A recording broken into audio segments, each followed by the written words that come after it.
Hello and welcome to our very first teleconference.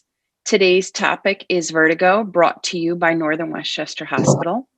My name is Margaret Roboto, and I'm a registered nurse and educator for the Community Health Education and Outreach team. I would like to introduce Sonia Thomas and Suzanne Lassiter, both licensed physical therapists with Northern Westchester Hospital. Sonia Thomas has been working at Northern Westchester for the past 15 years. She graduated from Father Muller's Medical College in India. Her passion for learning and expanding her skills as a physical therapist has led her to participate in extensive number of continuing education courses, specifically in vestibular, post-concussion, and neurology. She holds a special interest in these areas as well as pelvic floor and orthopedic rehabilitation. Suzanne Lassiter has been a licensed physical therapist since 1997, since earning her degree from Stony Brook University. Suzanne specializes in evaluation and rehabilitation of vestibular disorders and balance impairment, with nearly 20 years of experience. She is trained in post-concussion rehabilitation as well. Suzanne has extensive experience in orthopedic and neurologic rehabilitation and pre- and post-surgical care. Let's get started learning about vertigo. We'll be using a question and answer format. So ladies, what is vertigo? So vertigo is described as a sensation of rotating or spinning. It is a false sense of rotational movement. It is caused by an issue with your inner ear, which affects your balance. So when a person has vertigo, it feels like either they are spinning or the room is spinning around them. Okay, and so what are some causes of vertigo? Well, there can be many causes of vertigo. Just as people are different, so are the causes of vertigo or dizziness. Some common causes include things such as an ear infection, structural damage to the inner ear from, say, a fall or an accident, a virus, a stroke, a concussion or head trauma, Lyme disease, dehydration, postural hypotension, which you get from moving too fast after being sedentary, food poisoning, and even experiencing significant stressful events or prolonged fatigue. Often these last two would occur together. So it's safe to say that your symptoms are specific to you and can have a different cause than your neighbor's or your uncle's vertigo or dizziness. Wow, there is a lot there. Okay, so what is the difference between dizziness and vertigo? Although dizziness and vertigo are commonly used to describe one's symptoms, they have different meanings, and describing them accurately can direct one's diagnosis and treatment. So dizziness is a sensation of lightheadedness and unsteadiness without that rotational component, whereas vertigo is the feeling of movement either of self or surrounding objects. A functional difference can be that it is probably difficult or very impossible to walk unaided without support when experiencing vertigo. But with dizziness, you're able to function, but you take slow movements and you proceed slowly with tasks and avoid the quick movements throughout your day. Okay. And is dizziness a disease? Well, simply speaking, no. Vertigo and dizziness are not a disease, but they represent symptoms of another concern, whether that is an event like a vestibular labyrinthitis, or a cause like dehydration, or a symptom of a disease, Meniere's disease. And Tony's going to talk about these in just a second. So knowing this, it's easy to understand why determining the cause of your dizziness is so important.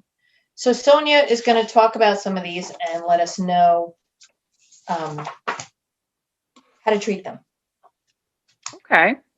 So what are some of those few common inner ear diagnoses? So I'm just going to go over some of the common ones. The first one I'm going to talk about is benign paroxysmal positional vertigo, or commonly people call it as BPPV. Now, as the name suggests, it's benign, so not life-threatening.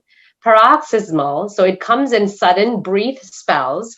Positional, it's often triggered by certain head or body positions or movements. And V, vertigo, it causes vertigo. So it results from loose debris or otoconia, like they say, that collects within the part of the inner ear. So that's the first one, BPPV. The second diagnosis that one can have is vestibular neuritis or labyrinthitis.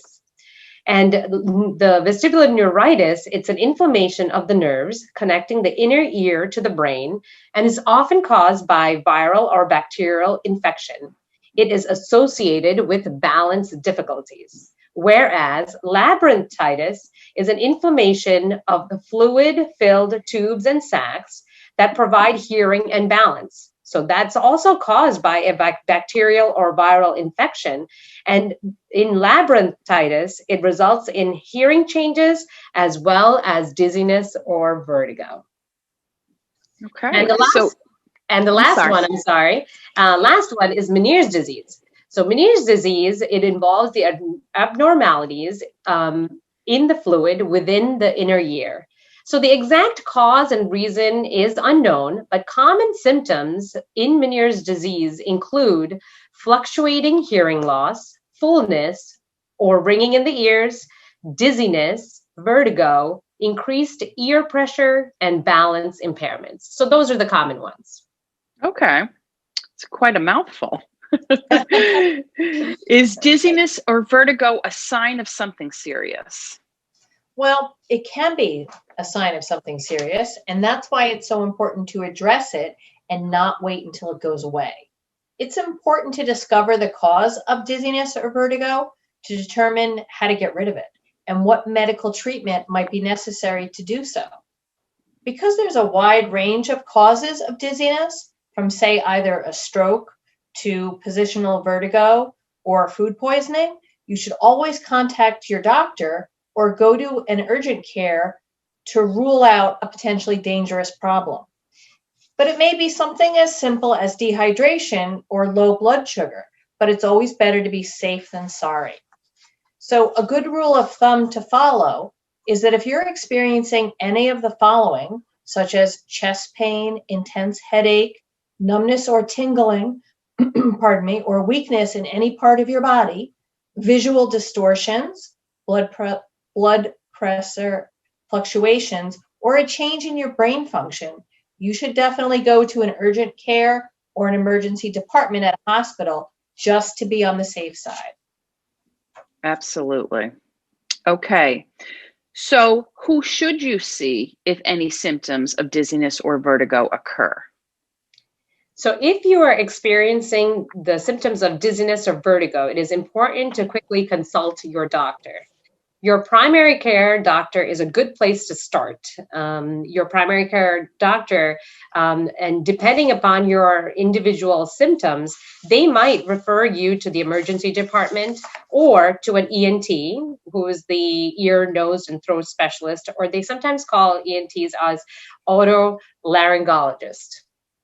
Even they can even refer you to a neurologist. But after a diagnosis has been made, the treatment course will become more clear. So the doctor can then refer patients for a physical therapy evaluation to address symptoms with a specifically trained vestibular or balance physical therapist. Okay, good. So what can you do to ease vertigo in the short term? Well, if you've already ruled out anything serious and your doctor is aware of this condition, the following tips can be helpful. You should try to stay still without moving your body, but especially your head, as often bending over, rolling in bed, or looking up can increase your dizziness or vertigo. You can also try to remain hydrated, but slowly take sips of water because if you drink it too fast, you might feel queasy or nauseous. Trying to eat some stomach-soothing foods, such as bread or crackers, can also be helpful. Additionally, avoiding caffeine or alcoholic drinks, as your symptoms might increase if you make these choices. Try to be in a calm, soothing environment. Avoid busy visual settings or fields, such as like a shopping center or watching action movies. Sleep or nap if you can, because people often say that after doing so, they feel a little bit better. You can also apply an ice pack or a bag of peas to the back of your neck for 10 or 15 minutes, as this can help decrease your nausea and your dizziness. So I think we should say at one point, there's one thing that we should also comment on is that we live in a very computer video driven world, and it's easy for people to be tempted to go online and look at videos for self-treatment of vertigo. While these can be very helpful sometimes, it might not be the best thing to do before you get a diagnosis, because if you pick the wrong video to do, it can actually make you feel worse. Whereas this could be completely unrelated to your cause of dizziness. Excellent. Understood. Thank you. So what test does one get referred for when you're experiencing vertigo? So there are many different tests that your doctor may order, but it really depends on your individual symptoms. So I'm just going to, kind of go over some of the common tests that they could refer you to or refer for you to have. The tests include an MRI or MRA, which evaluates the integrity of the blood vessels, an EEG or an EKG, or a stress test, or a simple blood test. They can also order a VNG test to measure your involuntary eye movements as well. But if the cause of the vertigo is determined from your inner ear organ, and the doctor can actually refer you to have a balance function test.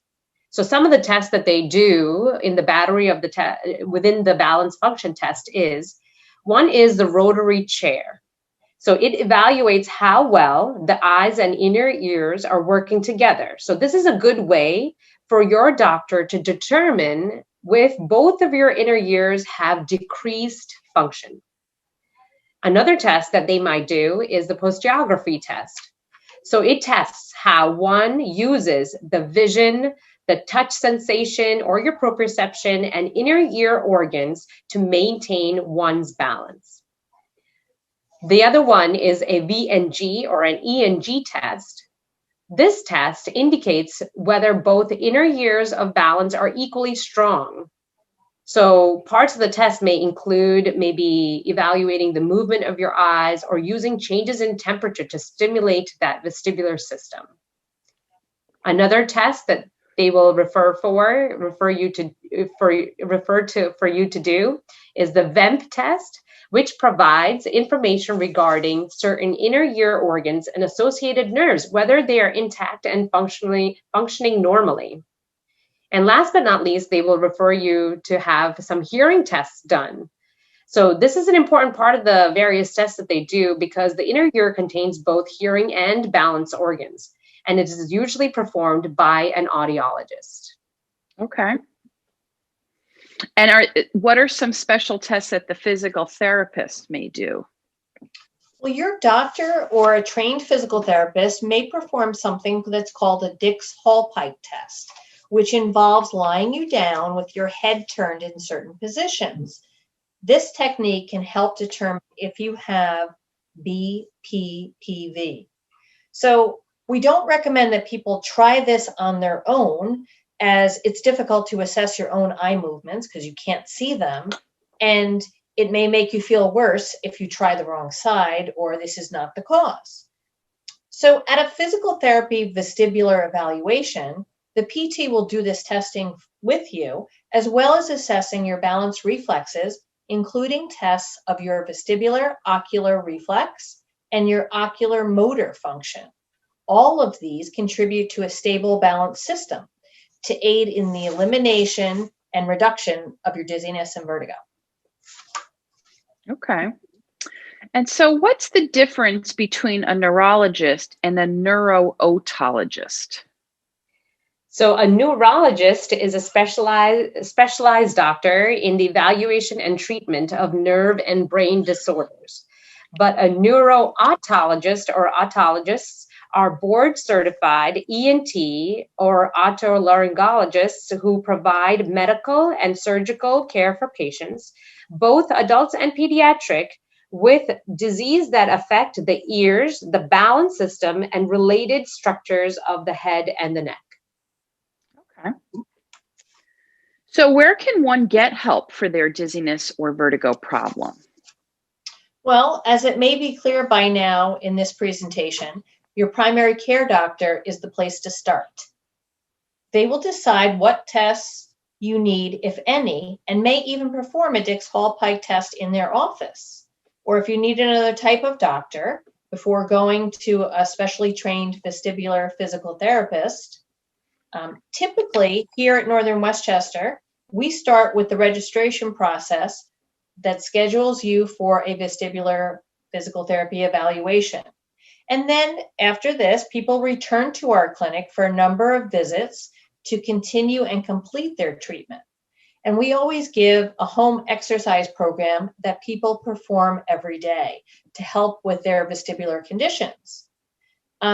We should note too that one of the things we ask if you're coming for your vestibular physical therapy evaluation, that you not take meclizine or some anxiety medicines, as this may interfere with us assessing your condition clearly. Another thing that's important to remember is to not feel discouraged with vertigo and dizziness. Vestibular concerns often clear quickly, but some can take more time. But realize that we're here to help walk you through this process. Good to know. I want to thank you, Sonia and Suzanne, so much for sharing your expertise with us. And they have generously offered to accept questions from the audience at another time, potentially to come back and do another session for us, exactly the way this one was held, with your specific questions in mind. So you can submit those questions to me. My name again, Margaret Rabato. You could submit them at my email, which would be ribaudo@northwell.edu, and we could get back to you with those answers, or if we have enough information, we could schedule another conference just like this. So this brings us to the end of our session, and again, thank you, Sonia and Suzanne, for sharing your expertise. And I want to thank all of you for joining us for our first teleconference. I hope you enjoyed it as much as I did and learned something as well. Please remember to call in every month on the last Wednesday at 11 a.m. And the call-in number will remain the same each time, just like the one you called into today. So next time on February 24th, we're going to speak with Dr. Craig Bosman about heart health. Thank you all and be well.